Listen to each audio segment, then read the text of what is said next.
രാത്രി വിശന്ന് വലിഞ്ഞ് കിച്ചണിൽ പോയി നോക്കിയപ്പോൾ കഴിക്കാൻ വേണ്ടിയിട്ട് ഒന്നുമില്ല കേട്ടോ. അപ്പോൾ വിചാരിച്ചു ഒരു തേങ്ങാ ചമ്മന്തി അരയ്ക്കാമെന്ന്.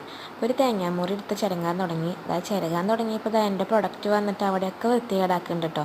എനിക്കാണെങ്കിൽ കൊലുസുള്ള കാരണം ചൂലും മോപ്പും നിലത്ത് വെക്കാനേ പറ്റണില്ല. തേങ്ങയൊക്കെ ചിരകിയിട്ട് ഞാൻ എന്താ ബാക്കിൽ പോയിട്ട് കുറച്ച് കാന്താരിമുളക് പൊട്ടിച്ചു. കാന്താരിമുളക് ലേശം ഉണ്ടായിരുന്നുള്ളൂ. അത് കാരണം ഞാൻ കുറച്ച് വറ്റൽമുളകും കൂടെ ചൂടാക്കി കേട്ടോ. വറ്റൽമുളക് തന്നെയാണോ പറയുക? ഇവിടെ തൃശ്ശൂർ വറ്റൽമുളക് എന്നാണ് കേട്ടോ പറയുക.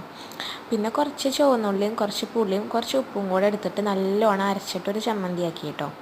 ചമ്മന്തിയിൽ ലേശം പച്ച വെളിച്ചെണ്ണയും കൂടെ ഒഴിക്കുന്നുണ്ട്. അപ്പം നല്ല ടേസ്റ്റാണ്. കാണാൻ വലിയ ലുക്കില്ലെങ്കിലും നല്ല ടേസ്റ്റാണ് കേട്ടോ.